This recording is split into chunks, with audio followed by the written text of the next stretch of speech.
جو شخص روزہ تو رکھتا ہے، کھانا بھی چھوڑتا ہے، پینا بھی چھوڑتا ہے، لیکن اللہ کی وہ چیزیں جو اس نے مستقل ہمارے اوپر حرام کر رکھی ہیں ان کو ترک نہیں کرتا، تو اس نے روزے کے فلسفے کو ہی نہیں سمجھا، روزے کے مقصد سے ہی آگاہ نہیں ہوا،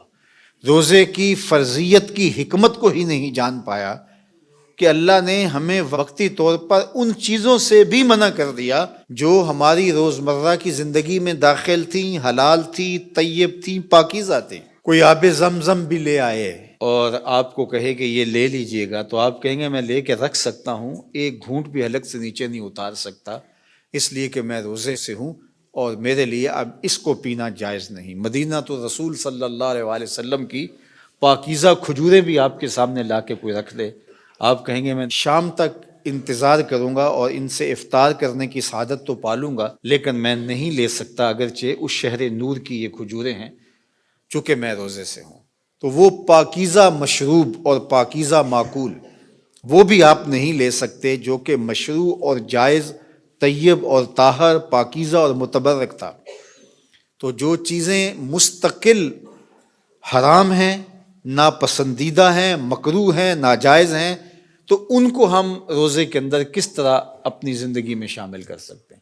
تو اللہ کے محبوب کا فرمان سن لیجئے، ارشاد کیا من لم یدع قول الزور والعمل بہ فلیس للہ حاجۃ فی ان یدع طعامہ وشرابہ، جس نے جھوٹ اور جھوٹے کام نہیں چھوڑے اس کے بھوکا اور پیاسا رہنے کی اللہ کو کوئی ضرورت نہیں۔ اس نے تمہیں جو کھانے پینے سے منع کیا ہے اس کی حکمت ان چیزوں سے منع کرنے کی ترغیب ہے جو تمہاری زندگی میں ممنوع ہے، ورنہ یہ نہیں تھا کہ کوئی خوراک میں کمی آ گئی تھی تو وہ تمہیں ایک وقت کے کھانے سے روک کر کے کوئی خوراک بچانا چاہتا ہے، بلکہ فرمایا وَيُزَادُ فِيهِ رِزْقُ الْمُؤْمِنِ، جب ماہ سیام آتا ہے تو مومن کے رزق میں اضافہ کر دیا جاتا ہے۔ یہ شعبان کا مہینہ جو گزرا ہے اس میں جو خرید و فروخت ہوئی ہے،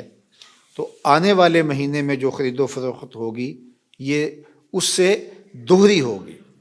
تو مومن کا تو رزق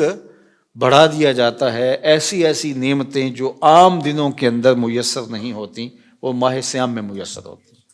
حتیٰ کہ جو عام دنوں میں امراء کو میسر ہوتا ہے ماہ سیام میں وہ غرباء کو بھی میسر ہوتا ہے۔ تو ماہ سیام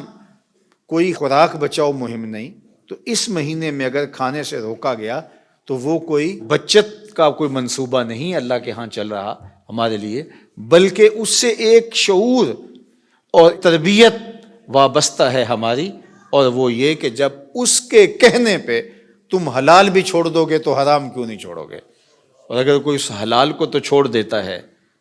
لیکن حرام کو پھر بھی نہیں چھوڑتا تو پھر وہ فلسفہ سیام کو نہیں سمجھا، وہ روزے کی مقصدیت کو نہیں سمجھا، روزہ فرض کیوں کیا گیا تھا اس حکمت کو نہیں سمجھا۔ فرمایا من لم یدع قول الزور والعمل بہ فلیس للہ حاجۃ فی ان یدع طعامہ وشرابہ،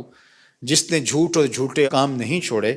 اس کے بھوکا اور پیاسا رہنے کی اللہ کو کوئی ضرورت نہیں ہے۔